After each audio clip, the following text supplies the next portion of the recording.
Bobby has a shirt on that just says gnocchi. It's just pays homage to our favorite Italian dish. My mom used to make the gnocchi. We used to roll them out with our Yeah. fingers and cut it up. By the way, Yeah. do you pronounce it gnocchi? It's so this is going in the weeds, but GN makes almost a Y sound. Gnocchi. Yeah, I know exactly what you mean, and you're right. Yeah. Yeah, So it's like NY. It's like gnocchi. yeah. And So it's just difficult. my But family had bastardized a lot of things, but we're never going to say ricotta. Okay, just because that makes me crazy. it's not your it's one of those things. It's like I don't, I've seen Greek people get mad at gyros. Yeah. But it's like, how do you get mad at this? Like, how?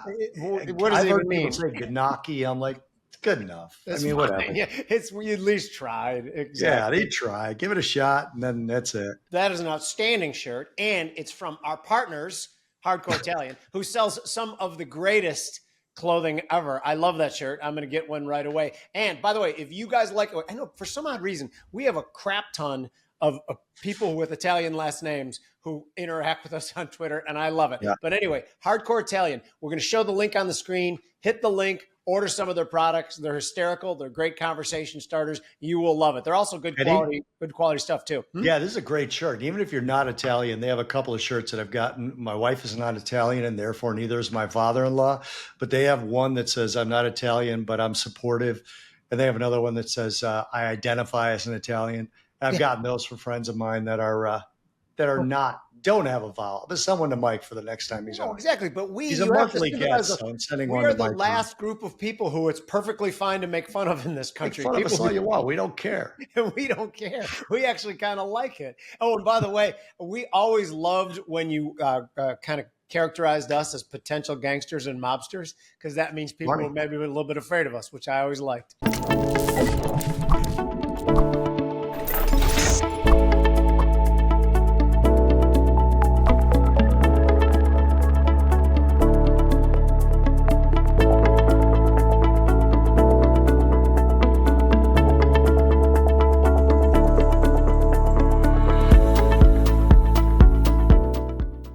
Welcome to the Futures Edge Show. I am Iuorio. That's Bob Iaccino. And this is the first show of every month. We have who I consider one of the best technical analysts in the game, Mike Arnold, the chief technical strategist from Path Trading Partners. Thank you, Michael, for being so good. We have a lot going on. The markets are going freaking crazy. We're recording this on Friday afternoon at 12:30. Unemployment number was today. Then Waller spoke today. Waller initially spoke, sounded like he was going 50 basis points. Then toward the end of the speech, kind of backed it off a little bit, like data dependent, whatever the hell that means. So now the market says just 25 in September, but plenty more to come after that. Bobby, from a fundamental standpoint, what do you got to add to that? So I think, first of all, you guys both know that I think 25 is what they should do. I don't even think they should go at all, but I'm starting to sort of waver on that, because I'm seeing some of the data turn. Like, people don't realize manufacturing ISM has been in contraction for 21 of the last 23 months. Yeah. So there's enough weakness to justify them going. And I think today we got a slight uptick in wages, which is kind of what turned the market on its head. You know, we got had the dollar in aggregate, meaning the Dixie index, right? Yeah. Go negative and then turn positive.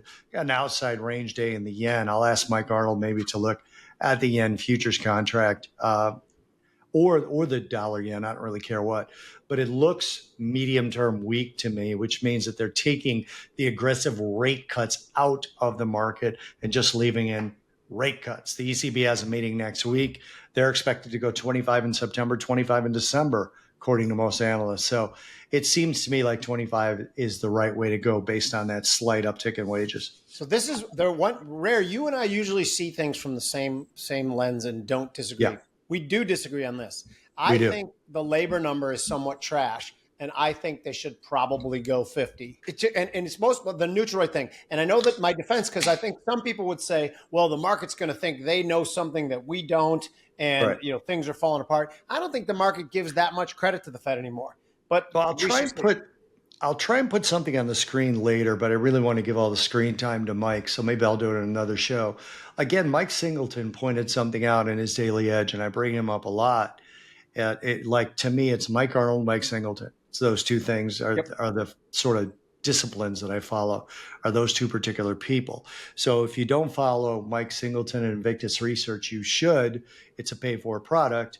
Mike Arnold is a free product at Path Trading Partners YouTube channel. So you can go there and subscribe for some of the technicals he's about to go through. But Singleton brought up the employment cost index, which just has an absolute range of economic indicators within it. And it's all turning up. And it's a weekly index, which makes it powerful. So I think you have to be very careful with inflation, muted for sure. Take a look at this, guys. This is what the weekly economic index year over year shows, and it comes out weekly. It's initial claims, continuing claims, payroll tax collection, railroad traffic, electricity output, fuel sales to businesses, Redbook same-store sales, steel production, consumer confidence, and the staffing index. And look at what it's doing. It's turning up. It's turning up. It's definitely collapsed quite a bit since the pandemic, but now it seems to be turning up and moving a little bit higher. So we definitely have the second mandate coming into play, full employment, with what's been going on with labor and wages. But this doesn't look like it's cooling to me enough to justify 50. I could be wrong. No, so my counter to that, by the way, this is an excellent point that's difficult to counter. Yeah. The argument is not countering this argument. The other argument is that I believe the labor market is full on trash. I believe that the labor market has been full on trash for probably 8 months. And I think we both can be right. And then that makes the Fed's job really, really difficult. The reason we both can be right, the labor market's trash and still those economic indicators are heading up. Remember, I will always go back to $1 trillion of additional debt every 85 days from the federal government that is just pumping money in the system. But that doesn't mean it's not real, because it is real when it shows up, and those kind of things could catch, and then, the momentum gets momentum. So the Fed does not have an easy job. So one of us is going to be Mike, right. What do you think, bud? I'm still in the camp that inflation could get sticky for a lot longer than they think. And the ISM manufacturing, the numbers were ticking up there from cost of goods. Services were ticking up with cost of goods. We had the number today in the employment numbers that wages ticking up. And I'm not saying inflation's got to go back to 7-8%, but if it gets stuck, especially here, and then they start cutting, it could get into that. I think we're definitely headed to a slowdown, and we need a slowdown. We need prices to actually and to add to your argument, then what if Donald Trump wins in November, and then there is a belief that the regulatory environment for the corporate sector is going to be eased? That could be inflationary as well. So yeah, there's a lot to worry about. Let's look at the stocks, because people want to know, is the market going to hell? Is the market going to hell? Well, it's getting closer. And again, we are recording this on Friday after non-farm payrolls. So we had a little bounce right after non-farm payrolls, and then it just did not sustain that at all. Like a shot to the nards. Would you call it a shot to the nards? We'll go with the nards again. We'll go with the By the way, nards. that's going to be our first show exclusive T-shirt. Is going to be our logo with "Shot to the Nards" under. Shot to the nards. Go ahead. I mean, here's the weekly. I really want to focus on the weekly, because this is gonna show something. Here's the weekly since the key reversal back at the end of October, beginning of November, and it's held the weekly rotation zone. Even when it dipped below when the sky was falling back at the beginning of August, it still closed above it. I don't care if things dip below. I care the closing basis. Today we're right here again. Does not mean it has to close below today. We don't know what's going to happen yet. We'll know by the time this comes out. But whether it closes below here this week or not, if we start closing below the weekly rotation zone, and anybody can put it on their charts, it's a 21 EMA, exponential moving average. That's going to be my first shift that, we're in neutral mode, which means I can play, from my perspective, I can play bounces. I can sell rallies from an equal point of view. If we then, this is critical, 53.25. Just remember that number. That's pretty easy to remember. If we close below that, that then shifts the probabilities that we should retest the low area. What would that low area be? Well, from the probability standpoint, it should be right around 5190. Interesting enough, on the daily chart, that's where the 200 simple is. The 200 simple, the last time we went through that to the upside was that beginning of November.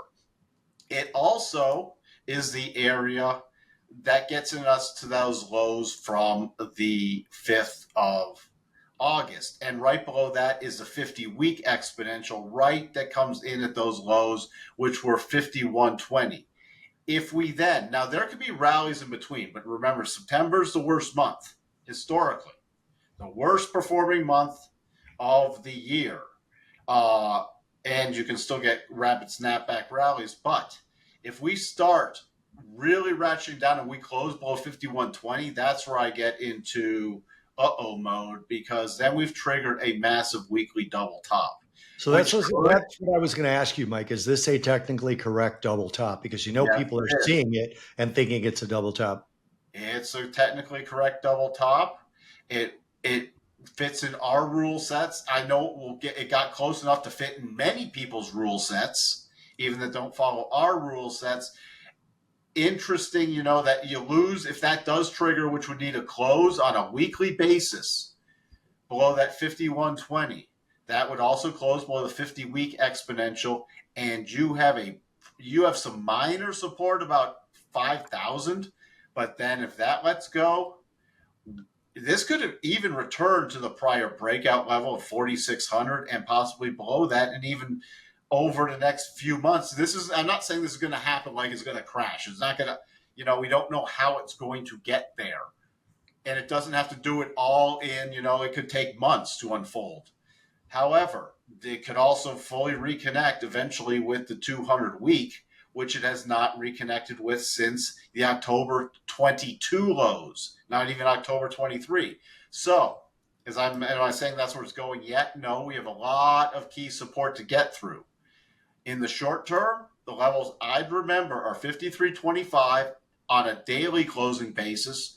We close below that, it goes into sell rallies for me. So any bounce plays would be looking for rollover plays. Next target would be about 51.90, and then the critical junction point is 51.20 on a weekly closing basis. I love that. That was very clear. But is if I characterize what you're saying this way, if we rally into the close today and the lower band of the rotation zone proves effective, and a -3 to +3, are you slightly a bull still? Slightly a bull. Yeah. Okay. Slightly a bull. But that means what I'll be watching for is, let's say we close in the rotation zone, then I'll be paying very close attention to 5,500, which is roughly where it opened today, could not sustain, and we got the sell-off. And that was also key support back in June. Key resistance at the end of July. We've been flirting with it Wednesday and Thursday of this week, and it held, but then today it got slaughtered. So that will be a very key area that it has to regain before I'm even interested in more than a intraday move to the bullish side. So real quick, Mike, just so that people know, that weekly chart, in order to get that close that triggers that massive double top, you have to close on a Friday afternoon below that, right? Correct. And that's another 5.5% from where we are basically as we record this. So people will already be worried, because that would be a total of what? Almost a 10% move from, let's say, last week's highs. It's almost a 10% move below there. I think it's going to be somewhere around 8 or 9%, not quite 10. So people will be looking at that as, what is it, Mike? Approximately 10? It's roughly 9.7%. Okay, so people will already be looking at it as like, okay, 10% correction, you could buy then. But these are long playing patterns. They establish themselves over long periods of time. So don't be thinking that Mike is saying that you should front run this and start selling, because remember, he said he's still slightly bullish here. Right. That's where I agree. I'm slightly, because we're still above the 200-day and we haven't broke through the rotation zone. So slightly is, I mean, I'm probably at 0.5 on Jim's scale of -3 to 3 at this point. That is Uh, slight. that is slight. We need to Very. get back into triple top territory, which getting back above about 56, 65. Before then, I'll start raising it to probably a 1, Okay. Also, to point out long-term patterns, just as a point of context, this is the 10-2 yield curve. I'm It long triggered as a double. deepener. Yeah. It triggered the double bottom back in October of 23, went sideways until July, and now it's just hit the first target today.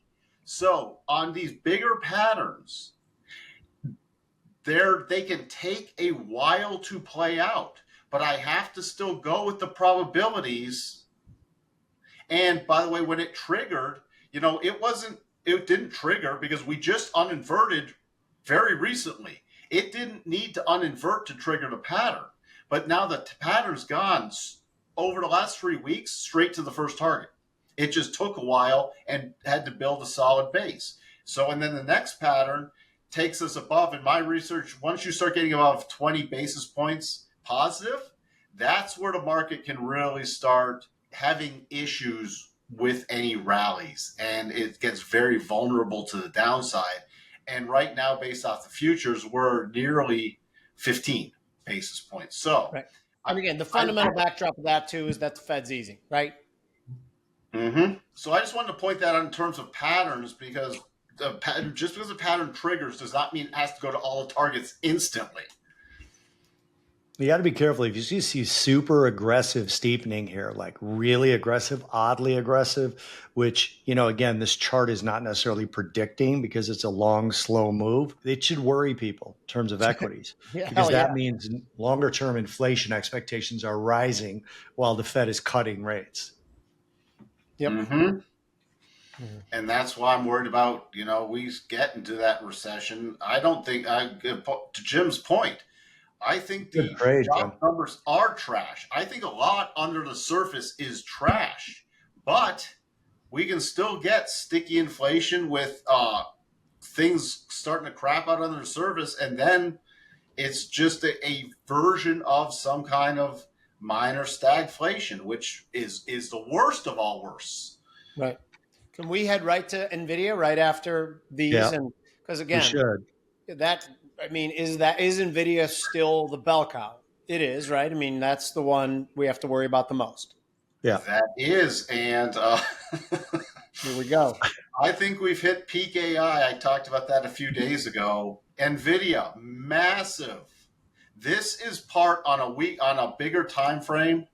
You can't really see it on a monthly, but on the weekly, this is still considered one side of a peak because of the time it took to go down and back up. So we do have a technical double top. Some people get a daily double top before that played out, went to target. We got a bounce, but now we have a weekly massive double top.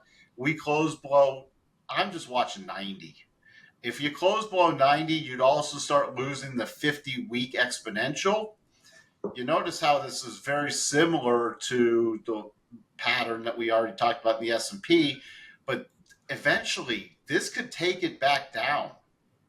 I'm not saying this is going to happen, but look where the targets are. Ironically enough, it's back to the 200-week, which the last time it connected there was January of 23. So it could unwind this vertical up, vertical down pattern theoretically.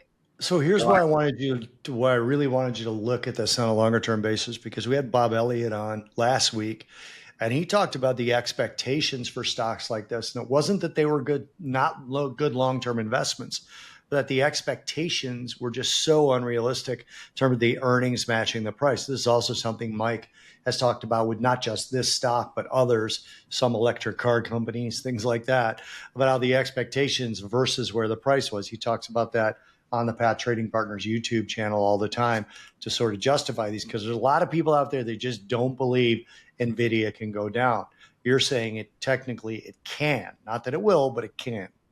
Technically it can. And especially if we close today below 105.90, we should, probability-wise, at least retest those lows from August 5th. And that sets up a very critical junction, because then if you close below that 90 level on a follow-through weekly basis, it's tipped the probabilities in the longer term that rallies can get sold. Doesn't mean you can't have rallies. It's just that I would not want to be aggressively buying the stock as it's been bought on most dips. I'd be waiting for either significant bullish daily or weekly technical patterns to build the bull case, or I'd be patient for a much bigger pullback. And that much bigger pullback could even just take us back to the end of year.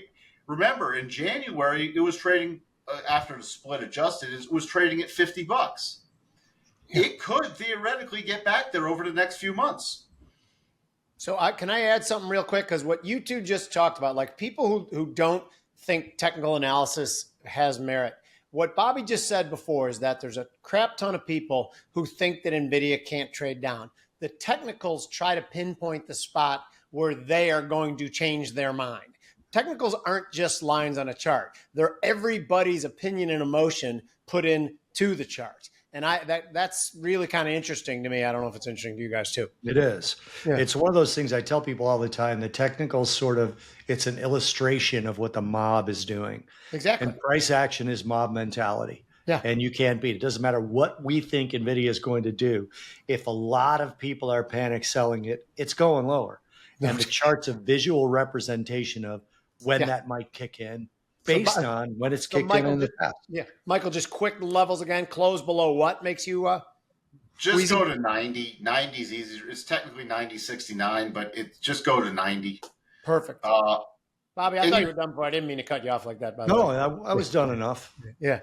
And you see here, here's that other little mini double that came down, played out. It actually gapped down below the final target price, which is fine, but it played out. Then we got the bounce. Yep. So these patterns, they're not guarantees, but I can't trade against very strong probabilities. I can, especially if we start triggering some of these big downside patterns, I can theoretically buy very short-term bounces, intraday, 1 or 2 day bounces, but it's nothing where I want to back up the truck and say, let's load up here for the next year, because in another 6 months, it could be a lot lower. I'll start buying Nvidia at 50, me and Nancy Pelosi. I was going to say, this is a good overall. While I'm saying this, Mike, can you put up a NASDAQ and see how similar it is to Nvidia? This is a good overall time to be looking at what the Pelosi's are doing in their portfolio, because things are weak, and if the Pelosi start buying it, you might see an announcement from Congress that favors a particular stock. I'm just saying you might. Yeah. Wow, you're a crazy conspiracy theorist. Except I know. It's just, he is the best trader that's ever lived. He has better returns than Monroe Trout. Yeah. I know. If you don't know who that is, read Market Wizards. I know their returns are absolutely insane. There's been people who've been in this business forever that are really, really good that can't touch their return. So something's going on. One of the best things ever was watching her when a reporter actually asked her if that was fair and if Congress should be able to trade. She's like, hey, it's a free market. It's a free country. And they, of course, should be allowed to participate. And I have to go. I really have to go. It is a spectacular clip if anybody wants to just watch that. Let me add something real quick. Those Fed guys, Jerome Powell as well, prior to a year ago, or maybe it was 2 years ago, were making trades in the futures the moment before they spoke or moved rates, and it was perfectly legal, and it still is perfectly legal, just now they've vowed not to do it. It's a bullshit system. Like George Carlin says, there's a big club. You're not in it. My favorite one is show me who said that. Show me a politician who got rich in politics, and I'll show you a crook. I don't remember who said Truman, it. I think. It was it Truman? I think so, yeah. One of the only good things he ever did. Go ahead. NASDAQ dropped the bomb. Probably saved my dad's life. Well, there you go. By the way, NASDAQ was not in double top territory, did not get above the key levels to get to technical double top. I am watching the range between about 18,260 to 18,350. We closed below 8. I'm watching there for a potential bounce, but we closed below 18,260. not only will we have triggered the probability shift based off the harmonics, we've also closed below the 200. And we didn't even on the 5th. Remember, we dipped below the 200, but did not close below it. We retested it a couple times on a daily basis and then took off on the 8th. So we have not lost the 200, even back in November on a backwards adjusted contract. We did not close below the 200. The last time we held support at 200 was March of 23. So I'm paying very close attention to that, because if we start closing below that, we should come down and test the 50-week exponential and the spike lows from August 5th. And if we lose those, the retracement extension pattern has us going to 16,380 area, which is also a very key support show from this January. You see this January, that's where the support held. And it just happens to line up with a perfect ABC retracement extension. So do we on the weekly, Mike, have a massive head and shoulders, or is that disturbed by anything? I've looked at this before. Now it's a lopsided, and I've been doing a lot of work with a modified flat neckline with a lot of research. If we want to just map that out to know where it could potentially go, let's just do that. I have it from the neckline approximately where it is now, down about 21% from there. Well, the first target I'd be looking at is about 15,300. Okay, so that would be a very key reason to do it. And you're on this. I found on a slight upward sloping neckline, you're better to just go with the flat. Okay. When it's this close, but you're roughly looking around. Yeah, we could return to the 15.3 area. Funny enough, the 25% extension also lines up with that ABC target. So 16.3 is going to be very key, and then about 15.3 would be the levels if we really started to break down. I'd be watching for. Have those got other things to pay attention to? Is what you're basically saying. We don't need to really pay attention to this massive head and shoulders at this point. I mean, you start, just remember, even from the S&P point of view, from the NASDAQ, these lows from the 5th of August would be a massive tipping point if we close below them. Okay, cool. Massive tipping point. Can we look at natural gas? Yeah, hell yeah. Do have a little mini potential double bottom right here. You can see it pretty clearly. Yeah. By the way, because I was just looking at this chart thinking about a trade. My thesis was if it settles above 2.3, are you going to get to that thing, or do you think I'm wrong? If it closes above, I just go to 2.31. Okay. Closes above 2.31, you've triggered a double. Okay, that's what. Now you go to your spiel, because that's just what I was looking at today. That is the spiel. Or spiel. It's spiel Yiddish. I think it's Yiddish. I like some of the Yiddish words. You close up 2.31. We have a target cluster at 2.5, 251 technically. Then 261 is the next target, right near a prior breakdown zone. And what's interesting enough is this is where I would extend a final target. Why? Because if we then follow through with a close above 2.67, we've closed and we've shifted the probabilities that we could retest the $3 mark. So that's when we get a pattern like that, that's the only time I'll really extend a double target from the final 2.7. Why? Because a close above the 62.5 harmonic shifts the probabilities very substantially that we could retest the 87.5 harmonic.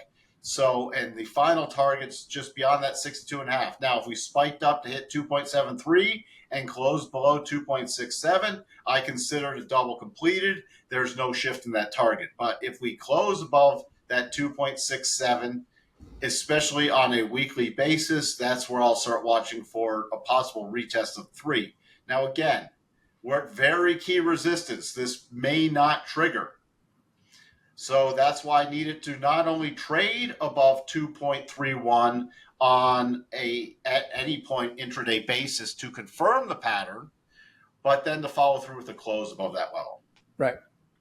Yeah, I wanted to point this out to people. These are big moves. I mean, they don't look so big, but I mean, Mike's first target, it's almost a 10% move. Yeah.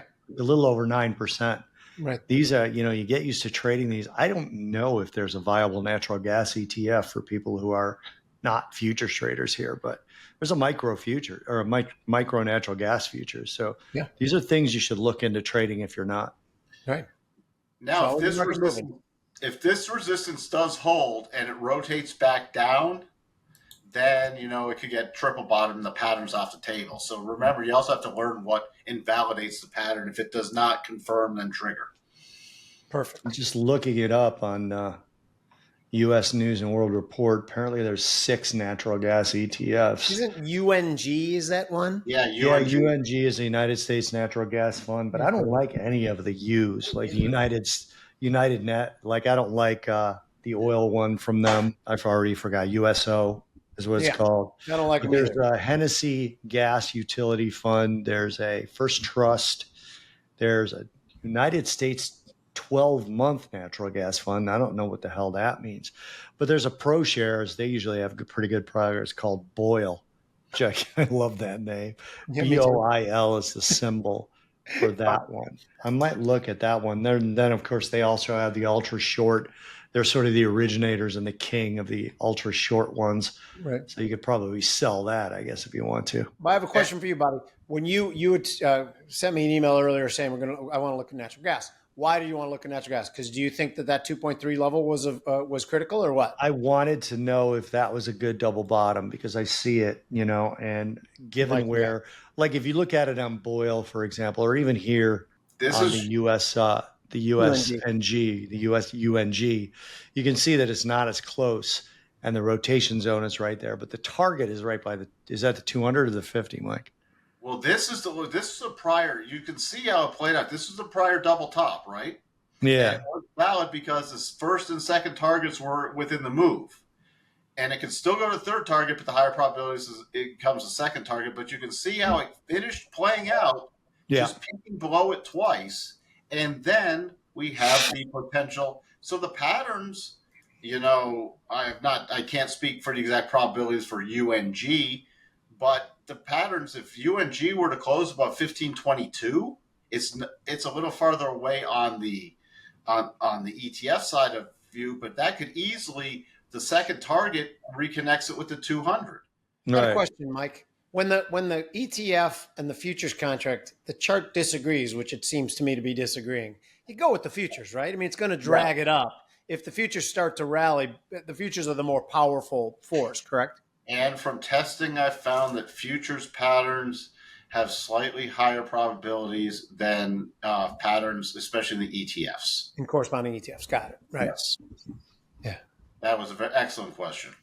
Thank you, Michael. That's a good one for a Friday. This show has been called Smart and Irreverent. So critically acclaimed, Mike. We forgot to even mention that. So that was a critically acclaimed question right there. That's probably why Hardcore Italian wanted so much to partner with us. By the way, Hardcore Italian clothing. You will not be sorry. We will provide the link. Anyway, look at Bobby's shirt. It literally says gnocchi, which is a wonderful food. So I wanted to ask Mike, I mentioned this earlier, that I wanted to ask Mike to look at RSP, which is the equal-weighted ETF for the S&P. Okay. And the reason I wanted to look at this is that one of the saving graces, I think, for the market overall has been the sort of broadening of the rally, right? Man. Which is represented by the equal-weighted S&P as opposed to the market cap-weighted. But I didn't love this chart. I thought it was testing support, and this may be one of the triggers for the all-out washout, which, again, I don't, from a fundamental perspective, don't believe this is a trigger into a new bear market. But a lot of people relying on the market breadth to hold this thing up with the drop-off in Nvidia, and now Broadcom today collapsed pretty hard as well. So what does this chart look like, Mike? Well, interesting. On a daily basis, back yesterday we did trigger a double top. It was a valid double top by 1 penny, but it was still valid. And it came back. It just finished today all the targets. So, and it's taking it down below. If you just look here, it's taking it below a very key support level of about 172.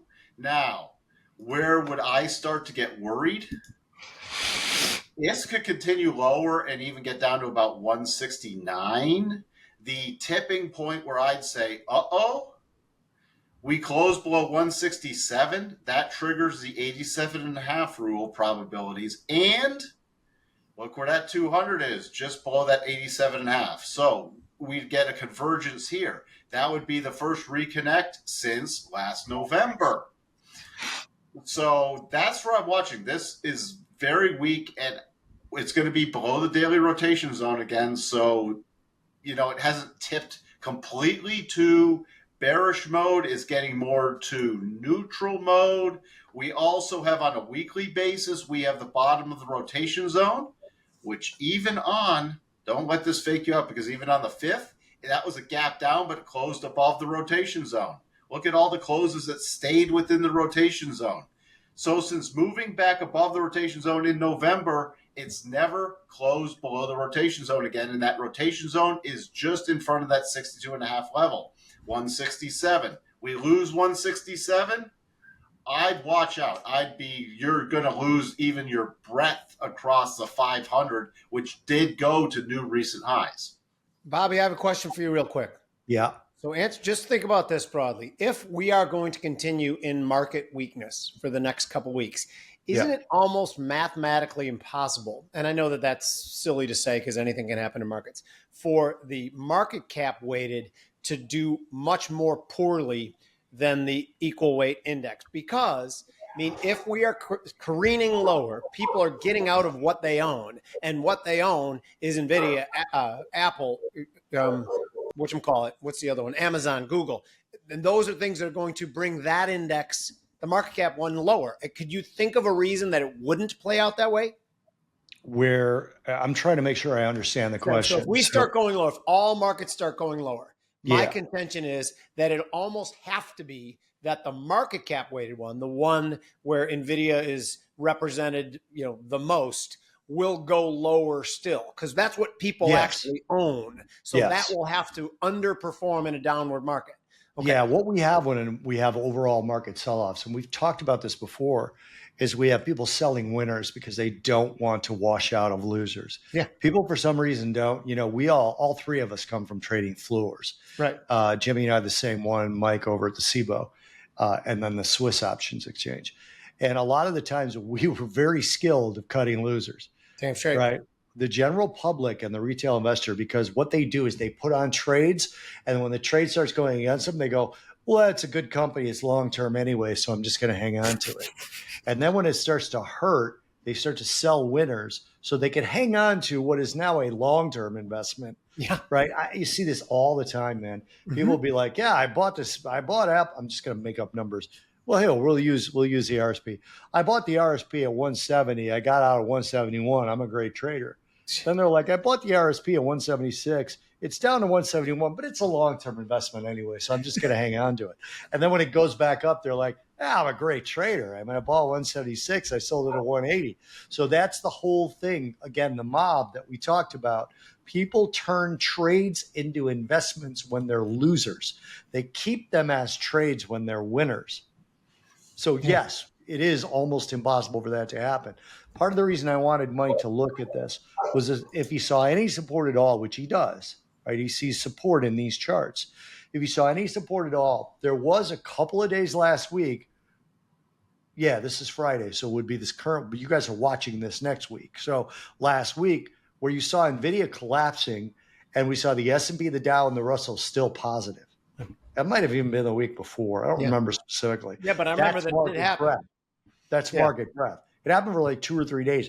There was even one day where Nvidia was down like 9% and the NASDAQ was positive. Yeah. That's breadth, right? Yeah. So if the breadth is collapsing, forget about it, as they say at Hardcore Italians, which is now a sponsor of the show. Yeah, it's just good stuff. And this is why I wanted to see this. There is support here. So there is the possibility of being a stock picker and doing okay with the NASDAQ collapsing, at least right now. Interesting. Michael, would we have time for one more, right? Yeah. Yeah. One or two more. All right. So I have to go work the bond close, but yeah. I want to look at gold. And the Me reason I too. want to look at gold is because I maintain that gold has been amazing. It's been holding up amazing throughout all this. No We're doubt not about it. getting a flight to safety that you would get in gold, but I would argue that we're getting it in the US dollar, and that'll eventually wash out if the Fed's cutting rates and gold will benefit. So, what do we think of gold's performance over the last 3 weeks or so? It's a textbook sideways correction. It's, you can have Explain that. And two also, kinds because you're going to bring it up again, tell people what the rotation zone is, because you're going to mention it again. The rotation zone is between the 8 exponential EMA, and the 21. There's two kinds of corrections. There's the pullback correction. So a pullback correction would be sort of what it did at the beginning of August. So it made a high, then it pulled back substantially to the bottom of the rotation zone. Sideways correction. It made a new high and it's gone sideways, letting the rotation zone catch up. So you can see, this was a pullback correction, even though it went below the rotation zone. It pulled back in a nice ABC wave in July. So you can clearly see the pullback. Pullback. This is sideways. We start losing, though, the 2,500 mark. Then I'll start watching for a more substantial pullback in gold. It is waning. We have weekly cycles rolling over, and we're still at very overbought conditions.